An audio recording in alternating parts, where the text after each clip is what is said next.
Hi, it's Dave here, and this is my wife, Cathy. Hello. And this is the Cinemile, the podcast where we used to walk home from the movies. But now all the movies live here in our house. With I didn't know where that was going. That's going nowhere. Hello, everyone. Hope you're doing well. We are recording this in 2 weeks of lockdown. This is week three. Two? I don't know. I've lost my sense of time. Yeah. We had locked ourselves down a bit sooner anyway. Turns out it's been 20 years. We're here with the baby, who you may hear grumbling. Yes, and our housemate Elizabeth is upstairs avoiding us, socialising with her friends in the way that people do now, on Zoom, the house party or Zoom or whatever. Did you hear that Zoom is the most downloaded app now in the country? I thought House Party was the one that was kicking off. Was it Zoom? Shares in Zoom have gone through the roof. If only we'd bought them. I know, I was just thinking before this all happened, should I buy shares in Zoom? I was about to buy Zoom shares and House Party shares. Just in case. But yeah, we're here to watch Long Shot. It is a long shot because we know nothing about this movie. Yeah, we just spent the last probably 20 minutes in a very familiar situation probably to many of you, which is where you sit down to watch a movie and then try and find a movie, and it's nigh on impossible because you can't come to a consensus. And there's nothing we really want to watch that's available. We want to watch Cats when it's out on demand because we didn't get it to the cinema, but we haven't. It's not there yet. We're going to watch Charlie's Angels maybe next week. I don't want to. Yeah. Anyway, Long Shot we've decided on purely because it's a comedy, which we're in desperate need of. It's Charlize Theron and Seth Rogen, who are pretty dependable actors. We're assuming it's a comedy just from the way it's marketed. And I remember Netflix have tagged it as comedies, political comedies. Oh, it's a comedies, political comedies. Yeah. Netflix tagging's very interesting. Fine, well, I didn't see that, but this movie, I remember seeing posters for it at the time it was on the cinema. Was it in the cinema? I never heard of it. Yeah.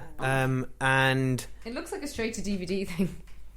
Well, this is my problem with the marketing for it, and admittedly I didn't see the trailer, but the poster was just like a neon coloured sign with a neon coloured background with Charlize Theron and Seth Rogen taking a selfie, and the movie was called Long Shot.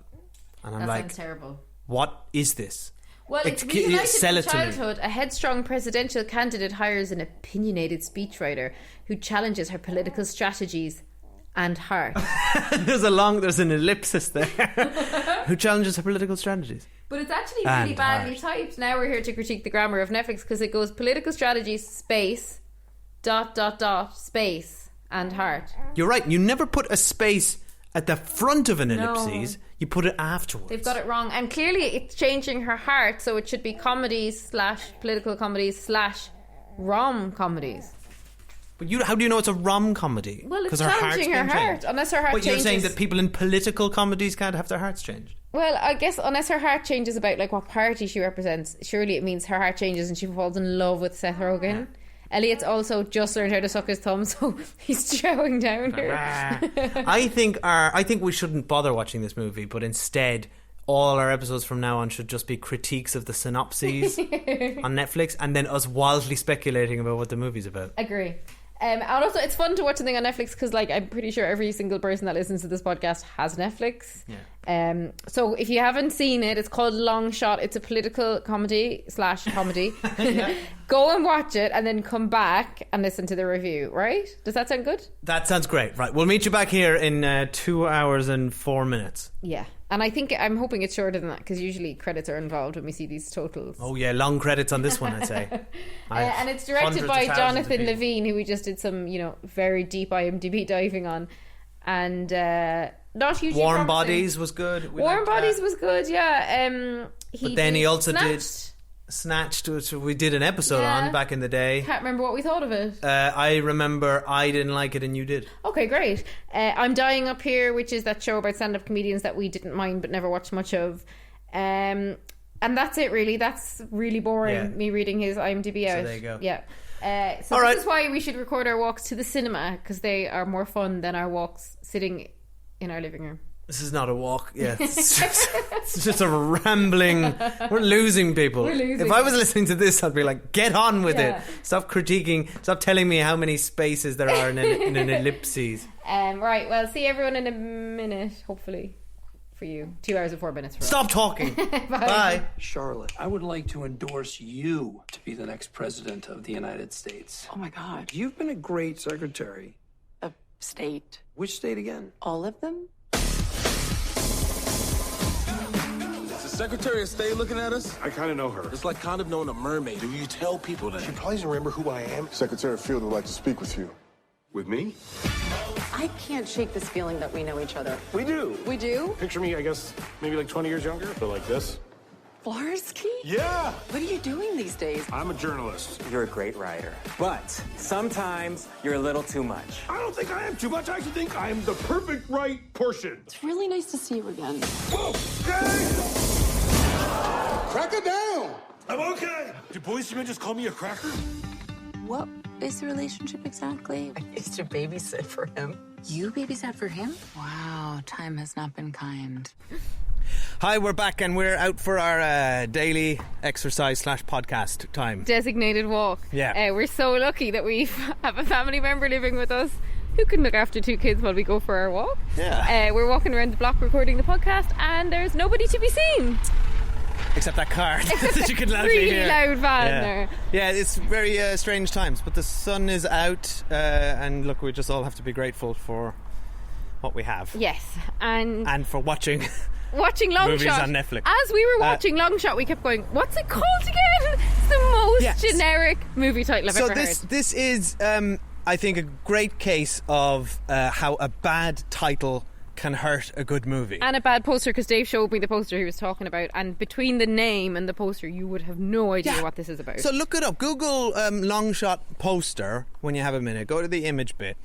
And there are a few variations on them, but for the most part it's just Seth Rogen, Charlize Theron on an orange background. Dressed like as you would imagine they both dress in real life anyway. So he's trying to do a selfie with her in it, and it just says Long Shot. Yeah. So I remember looking at that and thinking, what is it? Is she a news anchor and he's the cameraman? What does it... The title tells you nothing and the marketing tells you nothing. But I think we discussed this in the intro already. We're just forgetting because it was yesterday. Basically, this movie is much better than... way better than it looks. Than it looks and got any credit for. Because I didn't hear anyone... There was no buzz about this. Nothing. There's no buzz about it now. This is how much I enjoyed it last night. And honestly, I really enjoyed it. I thought it was like a really just a good, light-hearted, totally distracting movie. I messaged all my family saying... If anyone's looking for a fun movie on Netflix, watch Long Shot, which is basically massive thumbs up if you send that text to your family. So fun. To give you guys a rough idea of what it's about, if you are interested, because I don't think that synopsis really did a good job of selling it. It's Charlize Theron and Seth Rogen know each other from when they were younger. She babysat for him, and then later on in life, she's the Secretary of State and is gearing up for her presidential campaign and is looking for a speechwriter, and then a chance encounter brings the two of them together, and he's a journalist who's just lost his job, and they sort of because he's fighting big money media. Well, exactly. So it's all about a clash of ideals. It's the sort of themes of the movie are how she's an activist and an environmentalist at heart, but also the conflict with her wanting to run for presidency and the compromises and allowances you have to make for your ideals and your policies versus your ambitions and the realities of the system. And then he's somebody who is uncompromising when it comes to ideals. So I think it makes and for a very... And he becomes her speechwriter. And he becomes her speechwriter. Yeah. So, and it actually makes for... It's a good setup. That's a really interesting setup, and it makes for very interesting... clashes between the two for the first half of the movie. Now, overall, we'll get to spoiler straight in a bit, but I thought it was really interesting. I thought it was really good. I thought they were both excellent in it. They're both really solid, dependable actors. Like, nothing can go wrong with the two of them on screen together. And I would say, though, because I was right, it was a romantic comedy, I would call it that. Yes. They have no romantic chemistry. And that was slightly throwing me. Like, obviously I was rooting for them because, look, I'll root for any couple in a rom-com. But I didn't feel any chemistry between them at all. No, for the first half of this movie, I was convinced that there wasn't going to be any romantic plot between the two of them. Because they felt like two friends. Because it felt like it was just going to be a friendship. But I think that's kind of what the title of the movie is trying to allude to. They don't look or seem like a typical... couple. But it's not about looks, though. It's their chemistry. No, but that's what the movie's telling, and that's what characters in the movie are telling us. It is about looks because that's what the public will perceive them as. Yeah, they keep saying as well, like she's too hot for you, basically. Yeah, so it's a bit like that movie, Perfect 10 or something that I never saw. Do you know, it was a similar sort of rom-com setup. No idea what somebody less conventionally attractive than somebody conventionally attractive be together and the sort of the clash between your somebody in a position of power and their PR and the optics gets mentioned a lot, and how that's affected by reality and true love or whatever. Yeah. But anyway, but overall we both thought it was fun, right? And we laughed. It's fun, it's funny, it's smart, but I have and it's good. And overall it's good. But I have a list of issues I have with it as a movie, which I'd like to go into detail with in Spoiler Street, because it's far from perfect. No. And it's not in any okay, by no means is it a classic. By no means would we have ever gone to see it in the cinema. No, and I'll never watch it again. Never watch it again. But at the same time, to be honest, if anyone's sitting at home with a Netflix subscription looking for a movie to watch, I totally recommend it, because it's going to take your mind off things and you'll get a few laughs off it. Yes, it is for the most part easy, breezy, beautiful. Fun. Cover girl. Beautiful? Oh, sorry. I feel like my barometer for movies has just dropped so rapidly in coronavirus. Like, I just think if something's a decent distraction now, it's a good movie. Actually it's a fun, easy distraction, and actually, but like is more it's more interesting and challenging in parts than it had any right to be. Like it actually sometimes actually a lot of the time is quite satirical, but it's almost like Veep with the edges taken off. Not like Veep at all. But it's like Veep light. Yeah. Isn't it? Veep extra light, extra watered down. yeah. No, but I think when it does reach for satire, it sort of does hits a few nails on the head, in terms of which we can discuss. And there was like genuinely a lot of parts of me laughed. And before we get to Spoiler Street, though, I do want to say that this isn't a spoiler; it's mild plot detail. I find with Seth Rogen, I think he's really talented, right, and he's really cool. If anyone's interested in hearing a really interesting interview with him, a podcast we mention a lot on this podcast, Script Notes, which is hosted by Craig Mazin and John August. Craig Mazin of Chernobyl fame. They actually did an interview with Seth Rogen because he's a writer, and I hadn't realised he's been writing since he was a teenager. He wrote on Freaks and Geeks when he was 18. He's so talented, right? So I think Seth Rogen's brilliant. I'm going to caveat all of this with I think he's brilliant. But I'm really sick of Seth Rogen, in movies. He always has to play a character, and correct me if I'm wrong, but he always plays a character who, at any point in any movie, is trying to do drugs. And it gets really tiresome. It's I don't get the joke. At loads of times in this movie, there was, kind of drug-taking references or scenes with Seth Rogen that were just felt shoehorned in. It's almost like it's in his contract at this point that he has to play a stoner. It's just boring. Well, let's get I just didn't think it worked here, and I just thought, oh God, Seth Rogen, stop it! Well, Seth Rogen is. I think he's a funny man. I think he's he plays a very likable character, but it's almost always the same character with some minor twists. He doesn't have range. Has so much range. And she's brilliant in this, and he's really good at what he's doing. But it's just the same thing he always does, and that was a little bit of a peeve of mine. I just feel like it's just so typecast at this point. I agree, but look, I think that's also fine. It's fine. It's fine for this. I consider this a direct-to-DVD level movie. But actually, he's cast well in this, and he suits this character. I almost thought he must have written it because his character's so like other characters he's played, but then actually he hadn't. But he's also flexing a little bit. I mean, if you think that. It is just a Seth Rogen type. However, normally the Seth Rogen type, yes, is like a sort of laid-back drug taker, but it's usually somebody with zero ambition. It's leaning more to that stereotype, whereas this one is sort of more like he's incredibly idealistic and ambitious. He's naively idealistic. And which is, so I think that is slightly different for him, but fine, I'll take the point. It's not like you're only going to get so much from Seth Rogen, or I think as an actor at the moment. Whereas Charlize Theron is she elevates this whole movie. Oh God, she really does. Charlize Theron. As I was watching it, she's one of my favourite actresses. The range she has. What was that movie we watched a couple of years ago where she played someone who went back to the town she came from? Tilly? No, and Jason Bateman was Tully. in it.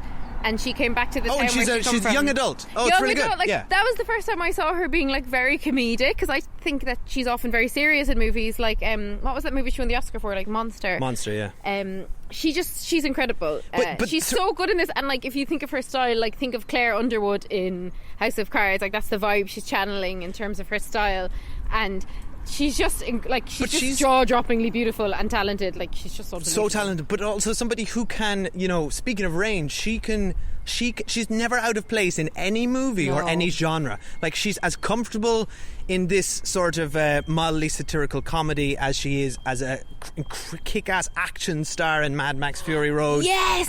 As a serious dramatic actress like in Monster or anything else. What was that movie that we saw her in recently where she's like doing loads of fight scenes and she'd blonde? Atomic Blonde. Yeah, oh my god, yeah. She's incredible. She can be an action lead. Yeah. And also she's not afraid or to take like big blockbuster silly stuff. She was the bad guy Too Fast and the Furious ago. Oh, I forgot about that. And she was absolutely wonderful in so it. Just great. hamming it up. I love her. I think we should just do a whole Charlize Theron like loving podcast. She's for another day. absolutely incredible. And okay, anyway, why don't we Spoiler Street. Go to Spoiler Street? Yeah, well, we honestly don't have much to say about this movie. Right, before we get to Spoiler Street though, I'd like to do a quick shout out to some of our new lovely patrons over on our Patreon at patreon.com/The Cinemile. So a huge thank you from both of us to Callum Jewell, to Sophie Cookson, Christina Peters, Shane O'Leary, Johan Dudois.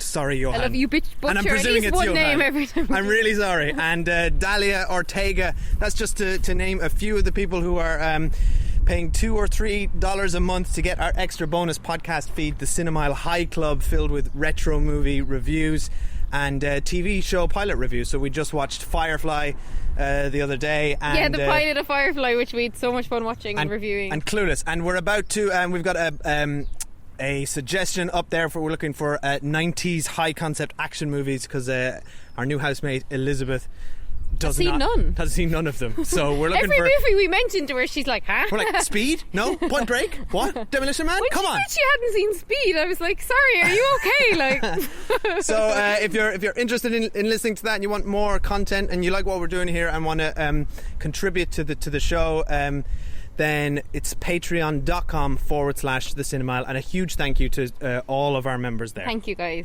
Now on to Spoiler Street. I have Spoilers to say, now. did you know that's an Irish thing to go What? now at the start of a sentence? Is it? And I've noticed Doesn't the Oscar world do started that? doing that. Oscar goes, now we're Now. going to play with my trucks. And I'm like, okay. Come here to me. Now, come here to me. Right, here we go. So now, there's nothing to say about Spoiler this movie. Street. Spoilers for a long shot. Absolutely nothing to say about it. I've got a few things to say. Okay, so I've kind of forgotten it already, though, which is very high praise. the things. Okay, this movie, I think it has tonal problems. Aha, agree. Right? So because it's like for the first half, it's very much straight laced or straight face. It's playing it straight. I think it wouldn't be out of place as a political satire, comedy, as they called it. Yeah, and then once they get together, the movie kind of shifts gears a bit, and then it becomes very much super bad Seth Rogen. It's the drug taking scene. It was so the Molly. It's weird. the Molly scene. Yeah, it was all kinds of wrong. Like, it made no sense in the movie. No, I think she's the Secretary of State. We're putting this into context for you, presuming some of you haven't watched it. She's the Secretary of State, right? She's like one of the most famous women in the world. She's in a foreign country, can't remember the country because they travel a lot, and her and Seth Rogen are like shagging basically, and she's like, I want to do Molly. And then because she's stressed and it makes no sense, right, for the context of her personality throughout this movie, where she's been someone who like micro naps, which is quite a funny scene when she does that, like in between her busy schedule, like as she's on business, like really important state calls, she's like doing press ups, like she's always working, always on it, right?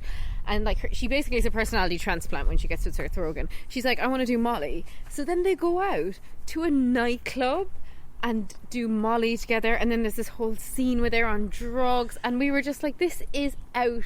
No, but they basically do that. The that. Secretary of State would be doing that. But they only do have this situation so that they can have a crazy, wacky concept where you can almost see the you can reverse engineer the writing on this, because they would have sat in a room and been like, what would it be weird and crazy or funny for that Secretary of State to do? Oh my God, so they're on drugs and then she has to do a hostage negotiation while on drugs. And won't that be funny? We were just cringing. It just felt like this is not this is bawdy, ridiculous comedy now. This is farcical. And as much as Charlize Theron can pull anything off, like, I was embarrassed for her in these scenes. Yeah, like, and it wasn't funny. I didn't think it was funny. It wasn't. We were like, it just felt like stony silence as we watched it. The movie just dropped the ball entirely in that, and it became a different movie. It felt like that this part of the movie was written by Seth Rogen, like, specifically. Yeah, wouldn't Seth it be Rogen. funny if? And it just completely took us out of it. Yeah. Because even, I mean... We're like, it's the Secretary of State. Like, sorry, imagine that was like Hillary Clinton or someone. You know what I mean? Like, it's just so absurd. Now, the movie does have a through line of sort of immature comedy, but for the most part... But that was funny most of the time. Yeah, it is well handled. Like, the video being released of him masturbating to her I didn't speech. like that. No? Okay. But I think that's fine. Borderline, but actually wouldn't have felt out of place in the movie that we were watching. But the Molly scene is just too heightened reality. Like, I couldn't believe the series of circumstances that would lead to this. It was unbelievable. This was more believable. Unbelievable. And to be fair, it's believable that, like, his laptop camera would be hacked and someone would release it. We know that happens. I did think was you just said now again. Now. What I did think was interesting about the thing of they've made this tape of him and they're going to release it and they're using it as a blackmail thing. And I think the movie was doing this very well towards the end. The movie was turning gender on its head, because basically what the movie was illustrating was that to be with someone who's incredibly powerful, in this instance the Secretary of State who goes on to become the president, if you're the partner, you really are subsumed by that, and your whole role becomes you're supporting that person. Like, even if you think of, like, the most popular, like, First Lady, Michelle Obama, like, she was living to support Barack, right? As well as being she's an amazing woman, but, like, that was her primary function. And they show that's what he's doing. And also, so I find that interesting. And also, so often, like, revenge porn and, like, shame is used against women about their own sexuality, and that was being used against him here because he hadn't actually done anything wrong. Yeah. But the thought of releasing that tape was so awful. And when you think, like, how often women are in situations like that when men are in power, and then women are made to feel ashamed of their sexuality. So there's a lot of interesting stuff going on there. Really interesting. And I liked the sort of final dilemma that they... I just didn't like the video. I didn't want to watch it. The final dilemma that was placed in front of them as a couple was also really interesting. As in, you can be together, but you have to scrub out everything that makes you, and become this presentable version of you, which is something that does happen. I did it to you years ago. I deleted Dave's entire internet history. So, and I think that's an interesting... I felt like Seth Rogen's character calling her and making that sacrifice was a huge personal sacrifice and an indication of how much he loved her and wanted to be with her. And he said, I've loved you since I was 13 years old. I cried at that bit. But I know you said they didn't have sexual chemistry, and they didn't really for quite a while. But the movie, or them really, they did a good job of convincing me by the second half that they were in love and were a believable couple. Like the scene where they're just kind of... They felt like an old married couple, not a new couple. Yeah, but fine. But they were a believable couple to me. I bought those characters as a couple. Yeah. Like them sort of making eyes at each other across the crowded dance floor, and then they sneak out to the back and have a little slow dance to Pretty Woman. That was really sweet. What about actually, like, as a romantic comedy, it kind of nails the romantic and the comedy, I would say.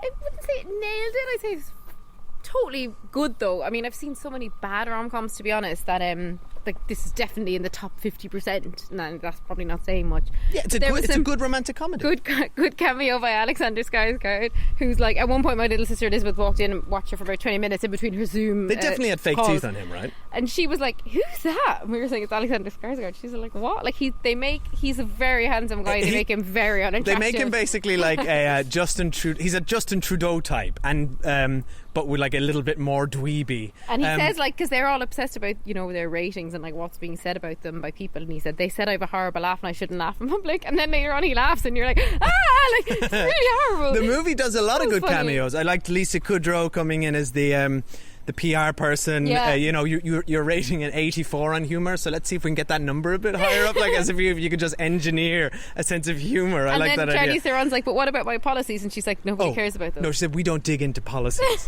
It's just like, that's what I mean. That's when the movie was at its best for me, was when it was this that was all at the start. Sharp satire of the sort of the political machine.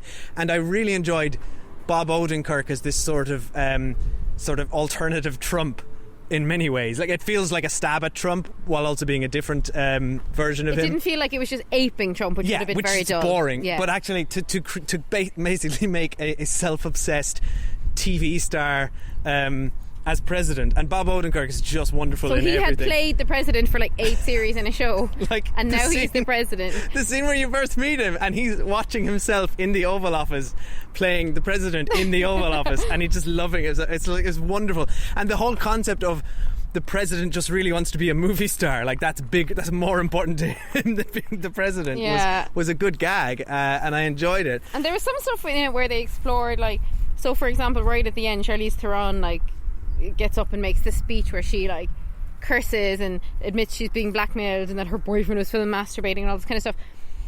And in a traditional film, that would have been the moment she'd have lost the presidency. Or if she won it, we'd have said that's silly, you'd never win the presidency after that.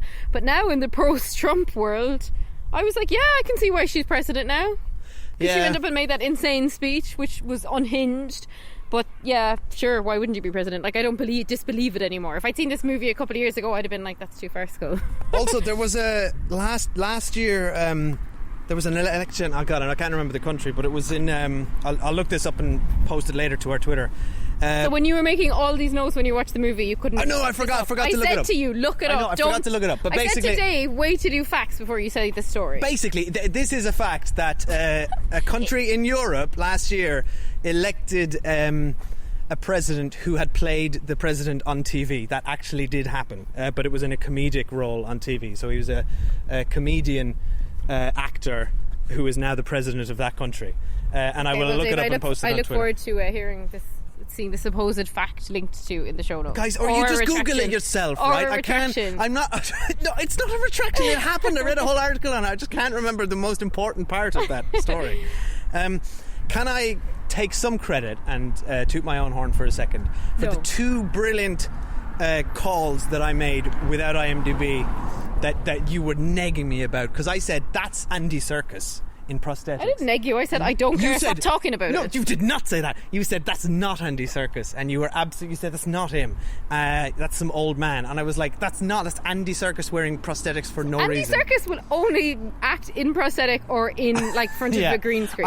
Maybe it wasn't prosthetics. Maybe the whole thing was CG'd Andy Serkis. Maybe he was just wearing like a mocap suit. It's like, Andy Serkis, are you okay, hon? Could you just play yourself sometimes? It's so unnecessary. But he was actually brilliant. He played the. He was great. He was like the evil Rupert Murdoch guy who was blackmailing Charlize Theron, and he's really good at it. The other call, which was totally left field for me, and I gotta give myself credit for this, was Seth Rogen's best friend, and I said I'd never seen the actor before, and I said, "Is that Ice Cube?" Except he's too young, and it wasn't Ice Cube because he is too young, but it's Ice Cube's son. So I called it. What are you looking for? You didn't call it at all. You didn't say, is it Ice Cube's son? I said he looks like Ice Cube. He looks like Ice Cube, but it's too young to be him. Yeah? Just like a tiny version of Ice Cube. Mini Ice Cube trade. So yeah, I mean, I have to say, look, let's not talk about this movie anymore because we need to relieve our babysitter. Our walk around the block is done for the day. Back into lockdown. But thank you everyone for listening. You know what, I hope you check this movie out on Netflix and get a few laughs out of it like we did. And let us know. If I'd seen it in the cinema, I think I'd be giving it quite a different review, to be honest. It's a straight to DVD movie. I agree. If I'd paid money for this, I would have been like, oh. But this is the perfect format and viewing to watch it in a quarantine where you need some escape. Exactly. So yeah, let us know what you guys thought. We are at the Cinemile on Twitter, Facebook, Instagram, and we are the cinemile@gmail.com. Drop us an email if you just want to chat or say hi. Yeah, get in touch. We always write back. We love everyone been sending us such nice messages lately that are cheering us up, and hopefully the podcast is cheering you guys up a bit. And if you want to do us a nice solid, head over to Apple Podcasts, search The Cinemile, and leave us a review. We would greatly appreciate it. And we read all the reviews, by the way, even the bad ones. So be nice, be kind to us, and thank you for listening. Thanks, everyone. Bye. Stay safe. Be positive. We asked 1,000 constituents how they would feel if Kate Middleton I see where you're going with this. were to start dating Danny DeVito. Pretty negative reaction.